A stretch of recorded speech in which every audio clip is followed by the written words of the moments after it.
Assalamualaikum warahmatullahi wabarakatuh. Balik lagi di obrolan perihal.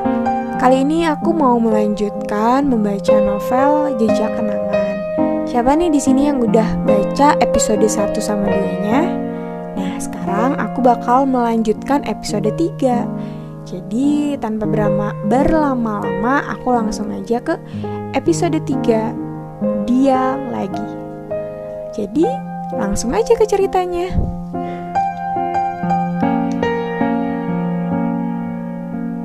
Diskusi proyek terakhir dengan Bu Farah tidak memakan waktu selama yang dibayangkan Ali. Bu Farah hanya menekankan poin-poin penting yang menurut beliau masih kurang dalam salah satu desain Ali. Karya lainnya direspon dengan senyum yang jarang sekali mampir di bibir Bu Farah. Itu berarti kerjanya sangat memuaskan.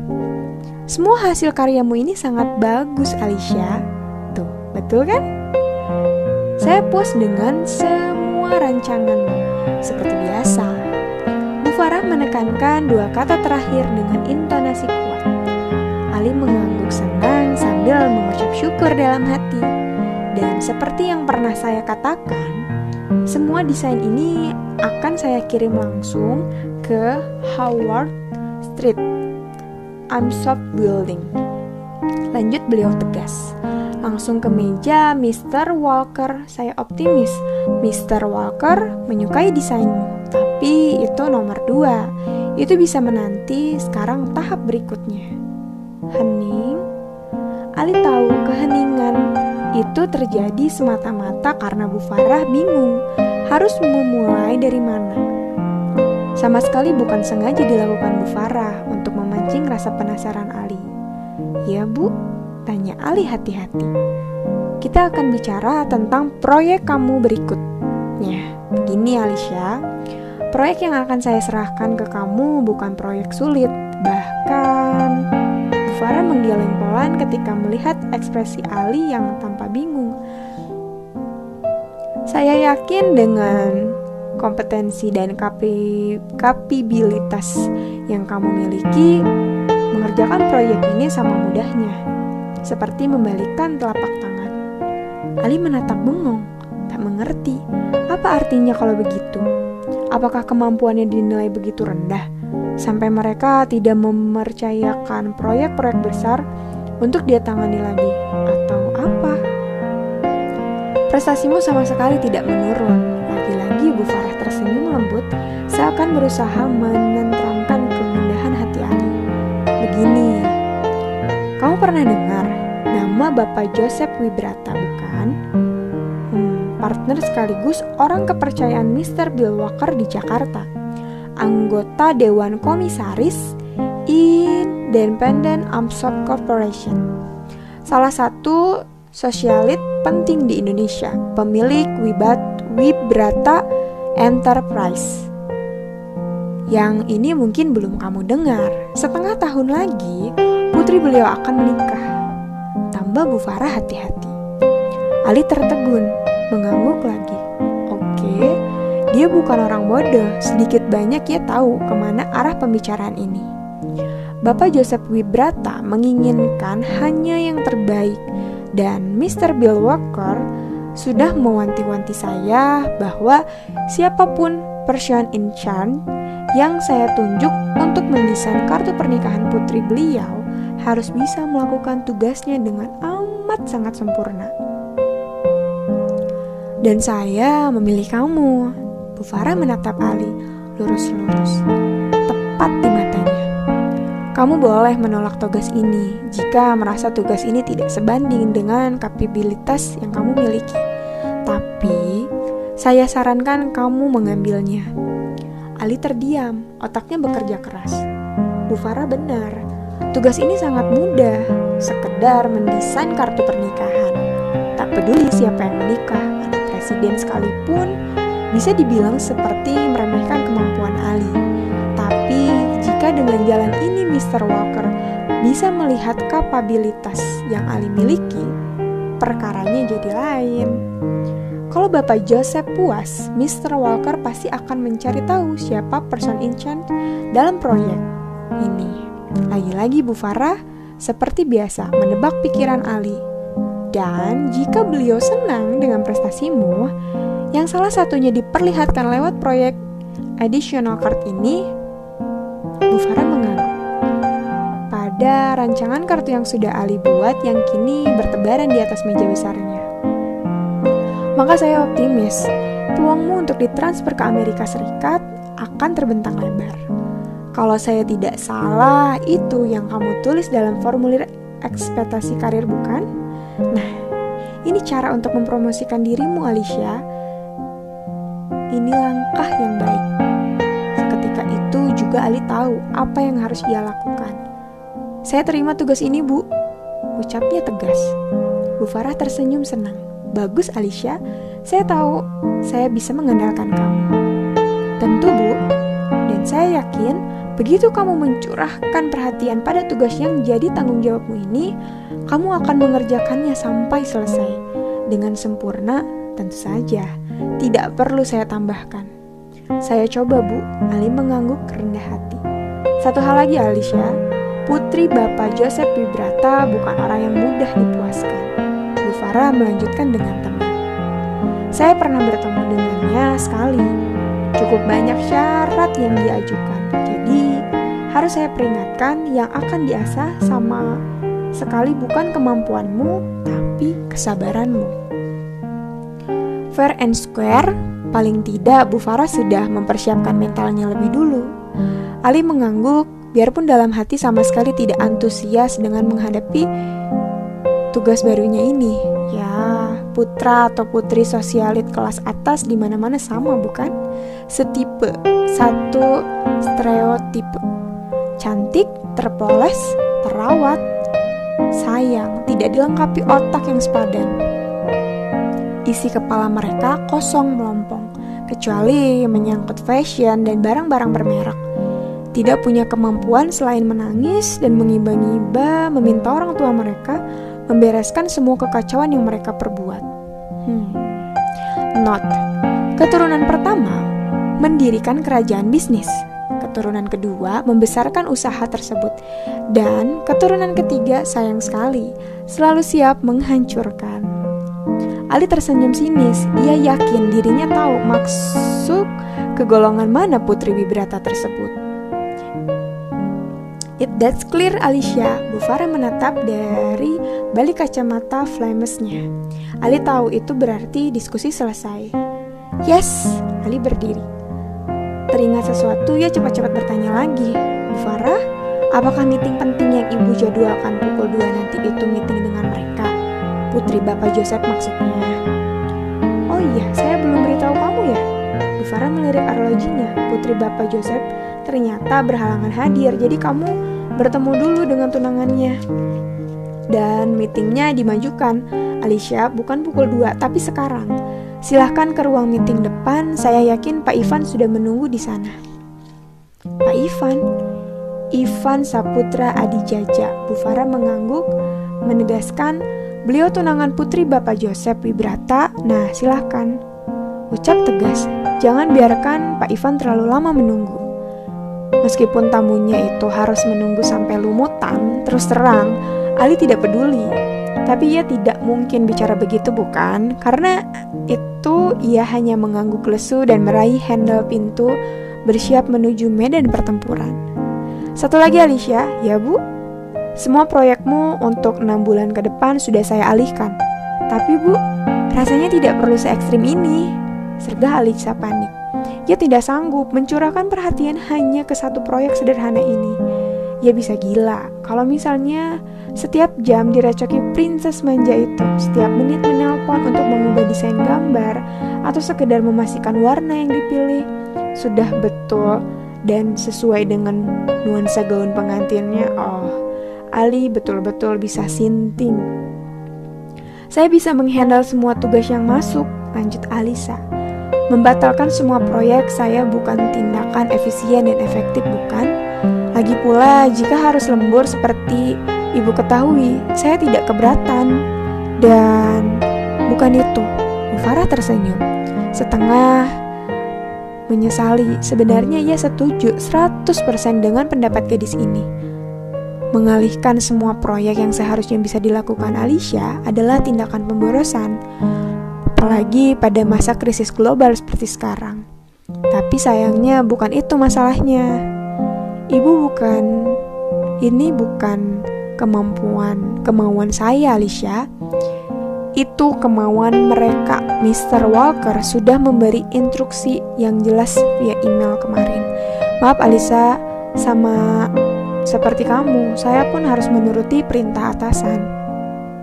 Jadi, tolong fokus pada proyek barumu, paling tidak untuk 6 bulan ke depan, oke? Tidak bisa lain, Ali hanya mengangguk lesu dan berlalu. Suasana Praline Cafe mewah di bilangan Kuningan tampak ramai.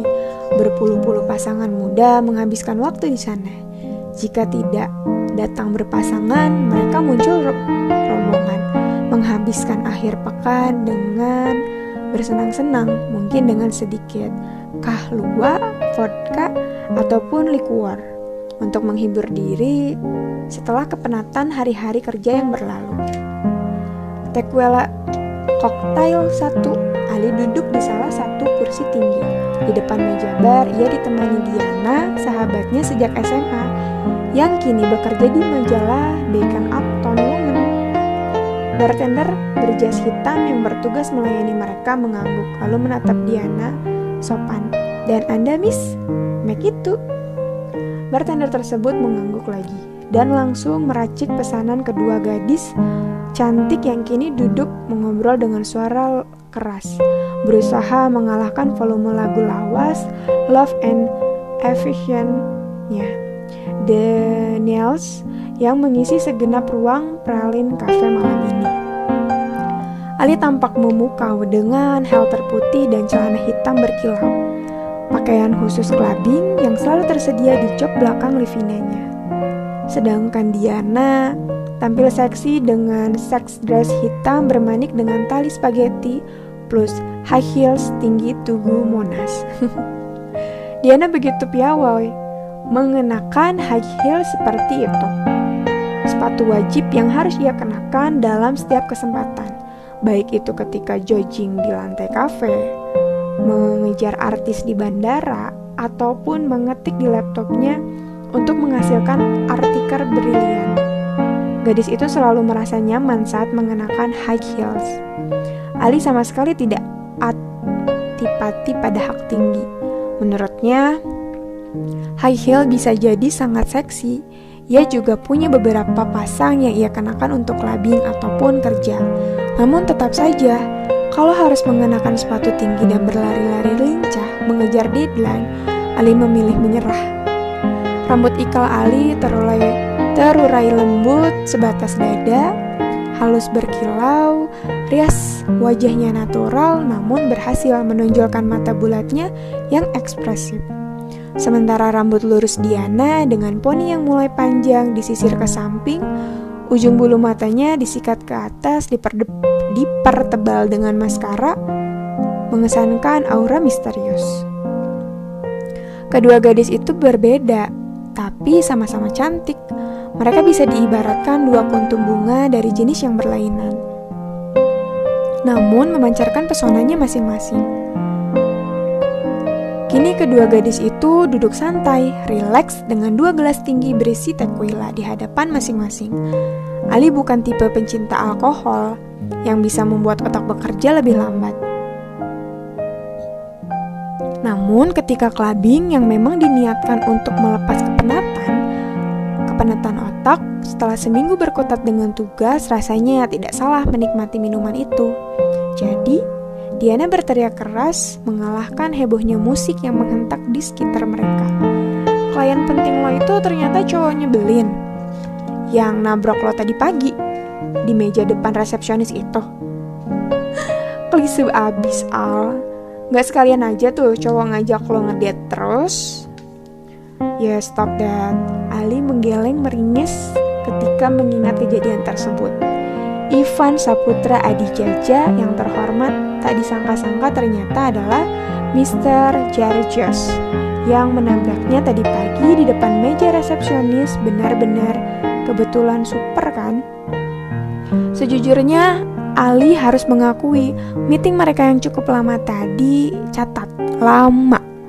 Yang kemudian dilanjutkan dengan Hekti ke Autumn Cafe asik di dekat kantor Amsoft, sempat meninggalkan bekas mendalam di dalam hatinya. Namun, biarpun ditodong pistol, tidak bakal Ali mau mengakuinya di depan siapapun, termasuk Diana. Habis bagaimana Mr. Adi Jaja yang ternyata lebih suka dipanggil Ivan saja ketimbang Pak Adi Jaja? Kan statusnya tunangan orang, calon suami orang lain. Itu alasan pertama. Yang kedua, dia ternyata sosialit Jakarta. Ya, kalau dipikir memang tidak mungkin Tuan Putri Wibrata itu mau jadian sama cowok yang gak jelas asal-usulnya. Ini berlawanan dengan Ali yang membenci kalangan tersebut sampai kapanpun golongannya dan golongan mereka tidak mungkin bercampur seperti minyak dan air. Karena merasa harus berperang hebat antara hati dan logika, Ali memilih logikanya. Logika bahwa pertemuannya dengan Ivan tadi siang hanyalah meeting biasa. Tidak ada yang spesial, biarpun hatinya tahu itu tidak benar. Hatinya harus mengakui Ivan memang pria yang menyenangkan. Buktinya, mereka menghabiskan waktu nyaris 4 jam. Oh my god. Dan waktu seakan terbang tanpa terasa, percakapan mereka diisi perdebatan ringan, seru, berbobot, tapi penuh canda dan tawa. Jika sebelum ini Ali menganggap Ivan drop dead chargers, kini Ali benar-benar tahu cowok itu layak masuk dalam kelompok drop dead chargers, plus cerdas, menarik, dan menggoda. Kombinasi hebat bukan? Berusaha menyembunyikan keresahannya yang membuncah akibat memikirkan cowok itu, Ali meraih Marlboro Light mentolnya dan mengeluarkan pematik api bergrafir kristal salju. Dengan luas, ia menyulut sebatang rokok dan menghembuskan asapnya kuat-kuat. Seolah dengan begitu segala keresahannya akan hilang tertiup angin. Jangan-jangan suara Diana mengembalikan Ali dari Autumn Cafe ke Pralin. Diana mengedip menggoda. Dia jodoh lo kali. Tebaknya tepat kesasaran. Yang bener aja, Al, mencibir. Tindakan ini memang kekanak-kanakan, tapi Ali terpaksa melakukannya. Ini guna menutupi suasana hati yang sebenarnya ia rasakan. Tidak mudah berbohong, apalagi pada Diana, sohibnya dalam segala cuaca. Gak mungkin lah, lagi pula gara-gara mereka berdua proyek gue dialihkan. Bayangin, dialihkan. Ali menggeleng muak. Gue udah hampir seperempat abad, 23 tahun, Bo. Udah waktunya kerja bener, bukan main-main aja di kantor, sekedar buka-buka Facebook kan. Lo hiperbolis banget sih, Diana terkekeh, kemudian menghirup tequilanya dengan nikmat. Udahlah Al, coba lihat sisi positifnya. Bip bip bip. Ali menoleh, ponsel Diana berbunyi samar dari dalam tas yang diletakkannya di atas meja. Dengan sigap Diana merogoh-rogoh mencari ponsel di dalam deretan perkakas cewek yang selalu ia bawa di dalam tas. Hap, Diana meraih ponsel itu penuh kemenangan, dapat juga akhirnya. Ya, Diana menjawab telepon. Ali yang masih duduk diam dengan gelas di tangan melirik curiga. Ekspresi Diana berubah jutek. Wajah ala Cleopatra itu semakin terlihat kelabu. Dan akhirnya meledak marah. Ya ampun, Diana memaki keras biarpun tetap terdengar pelan di tengah deru suara meledak lagu-lagu rock 80-an di ruangan itu. Oke, gue langsung ke sana. Suruh tunggu dulu sebentar, dengar kata gue, tunggu sampai gue datang. Shit. Pertanda buruk. Al, sorry. Ya, segala sesuatu yang dimulai dengan kata sorry tidak mungkin berakhir bagus. Gue harus jalan sekarang. Oke. Alicia membuang muka sebal. Gagal lagi niatnya buat hura-hura bersama Diana. Sekarang baru pukul 11. Malam masih panjang. Sorry. Diana tersenyum memohon pengertian, lalu menghabiskan isi gelasnya dalam sekali teguk. Tugas tetap tugas, lo tahu kan, ini tuh konsekuensi kerja para kuli kayak kita ini. Memang bisa ngelak apa Al kalau bos nyuruh kita gawe. Al menghela napas, ia mengerti maksud Diana. Seandainya Bu Farah menelpon dan menyuruhnya balik ke kantor karena ada rancangan kartu yang tidak beres, tidak mungkin Ali bisa mengelak. Gak apa-apa, Di, gue ngerti. Thanks. Diana memeluk Alisa sekilas. Gue janji bakal nebus hangout kita yang seharusnya fun sebelum jadi berantakan ini. Gini aja, besok gue nginep di apartemen lo, oke? Ladies night, lo pesen pizza, gue bawa minuman. Nanti gue bawa DVD terbarunya Orlando Bloom. Kita bisa nonton semalam suntuk, menghayal gimana rasanya punya cowok sekeren aktor Hollywood itu. Bener nih, Ali tersenyum girang. Yaps, Diana melambai sebelum berlalu pergi. Pasti, it's a promise, Al. Ditinggal sendirian, Ali nyaris mati bosan. Ia sudah minum 2 slot tequila dan rasanya itu sudah cukup. Ia belum mau pulang sekarang, tapi menghabiskan malam di tempat ini juga bukan tindakan bijaksana. Mungkin lebih baik ia jalan dan nonton Midnight saja. Sebodoh amat semua mata akan melihatnya dengan tatapan aneh. Memangnya nonton harus berpasang-pasangan? Ali bergegas bangkit dan membayar pesanannya. Tidak lupa ia menambahkan tip buat Troy bartender yang sejak tadi melayani dia dan Diana. Oke, dia bisa mulai mengecek film yang main di 21 via BlackBerry.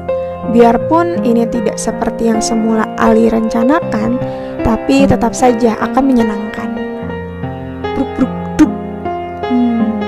Hari ini menyenangkan.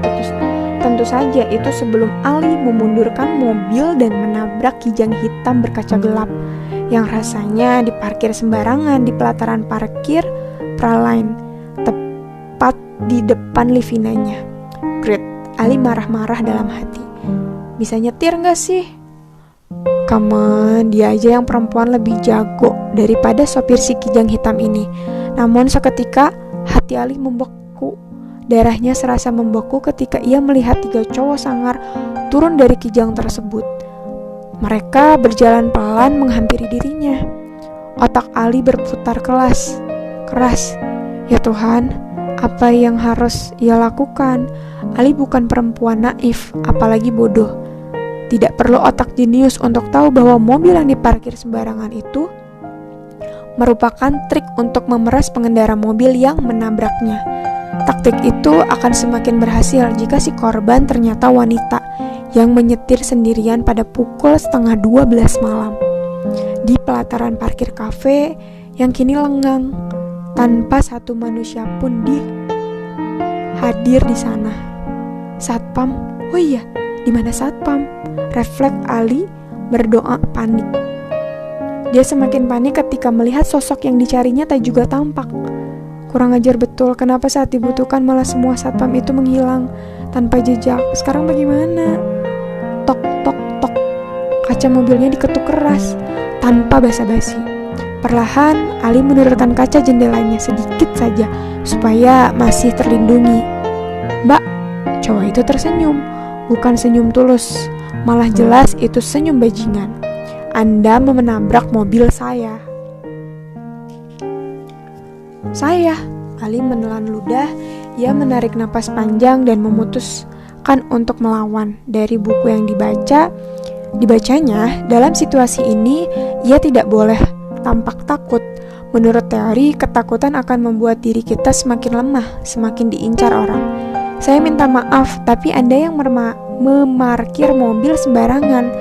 Dan hahaha, cowok kedua yang kini berdiri di depan mobil Ali tersenyum mencemooh. Sudah salah, masih tidak mau ngaku pula. Lebih baik Anda turun dulu. Tidak, Ali menggeleng keras. Saya bersedia tanggung jawab, tapi tolong panggilkan satpam. Saya akan turun dan jangan melawan. Cowok ketiga yang paling sangar dengan kumis melintang dan codet di pipi menggebrak mobil Ali. Turun, atau kau akan merasakan mimpi buruk yang tidak akan bisa kau lupakan. Terdengar suara orang berdeham, bersyukur nyaris menangis. Ali menoleh. Oh puji Tuhan, mata Ali membulat tak percaya. Hatinya bersyukur, bersorak pada saat bersamaan begitu berterima kasihnya Ali pada kebesaran Tuhan, sampai-sampai ia tak sempat merasa heran atau menyadari sebuah kejanggalan. Kenapa tahu-tahu cowok itu ada di tempat ini? Cowok yang jadi topik pembicaraan hangatnya dengan Diana, Ivan, Adi, Jaja. Sebentuk kesadaran mulai masuk ke kepala Ali. Gadis itu terengah-engah bimbang. Apa yang cowok itu lakukan malam-malam di Praline? Jangan ikut campur, Bung. Si kumis menyipitkan mata dengan marah. Maaf, Ivan mengangguk sopan. Saya teman wanita ini. Jika dia salah, saya minta maaf dan jangan ikut campur. Ulang si kumis dengan gahar. Atau kau akan, maaf, ada apa di sini? Wah, hati Ali lebih bersorak lagi ketika melihat dua satpam tiba-tiba muncul di antara mereka. Ada apa? Ulang satpam itu curiga. Ketika cowok itu terdiam, mereka berpandangan memberi isyarat tanpa kata. Ivan mengangguk sopan sebelum membuka mulut. Maaf pak, teman saya menabrak mobil bapak ini. Jadi mereka agak marah, tapi jangan khawatir. Kami akan mengganti semua kerugian yang mungkin timbul. Dari dompetnya Ivan mengeluarkan beberapa lembar uang. Ali tidak tahu berapa yang cowok itu sodorkan pada ketua kelompok bajingan tersebut. Yang jelas si kumis mengangguk puas dan memberikan isyarat pada kedua temannya untuk pergi dari tempat itu. Terima kasih tuan, Ali menyandarkan tubuh